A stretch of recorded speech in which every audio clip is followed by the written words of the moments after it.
I'm Soledad O'Brien. Welcome to a special edition of Matter of Fact from Hidalgo County, Texas, in the Rio Grande Valley. I'm in Anzalduas Park, and Mexico is just on the other side of that river. It's a natural border between the United States and Mexico, but for how long?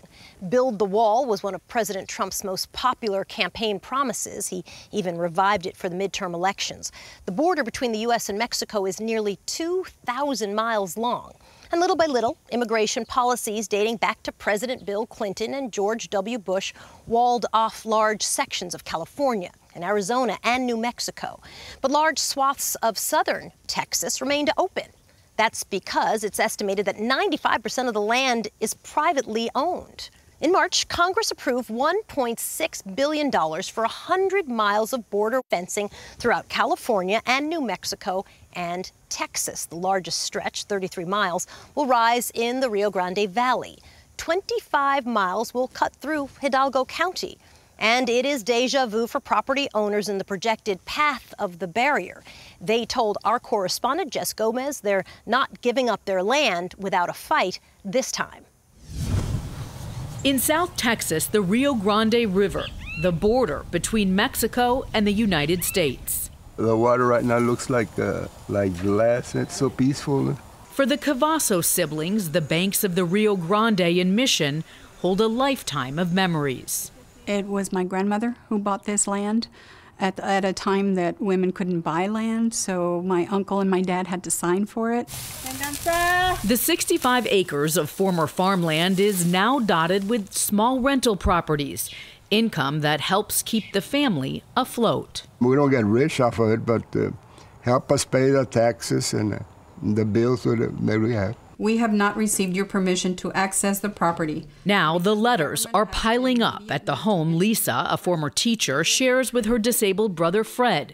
They're from the federal government requesting access to their property in preparation for border wall construction. The red area here where the is what they will take. The wall planned on the North River levee, seen here on the right, would effectively slice the Cavazos property in half.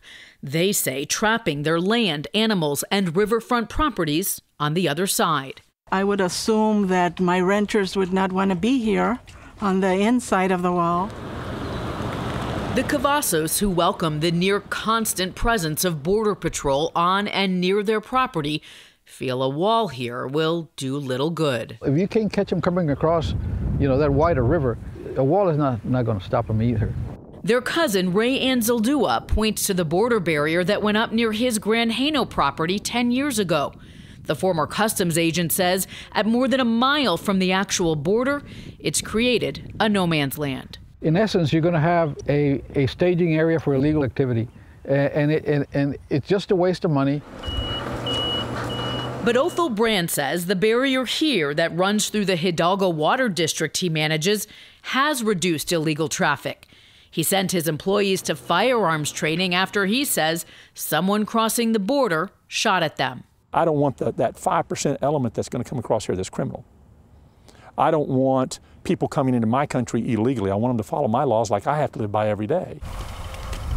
We're farming the land that my dad purchased after World War II. Farmer Frank Schuster is somewhere in the middle. He's tired of the broken fences and drug drops on his border property. The day-to-day challenge is to be able to stay calm when you might have somebody running through your yard. But Schuster says more boots on the ground and technology at the border is the answer, not a wall. Both right and left, rather than trying to cure the problem, are using it as a club to beat the other side up, and we're just stuck down here dealing with the issues. Issues proving to be complicated for Texas property owners. The Texas Civil Rights Project and others now helping landowners understand their rights. If you don't want the government agents on your property surveying, measuring, taking soil samples, it's your private property. You don't have to allow anybody on it. We have determined that it will be necessary to file an action in federal district court. Unless there's a federal court order, which the Cavazos family has now learned is on its way. I grew up here. they see this as a bad place. It's not a bad place. A place the Cavazos say they won't give up that easily. The answer is no.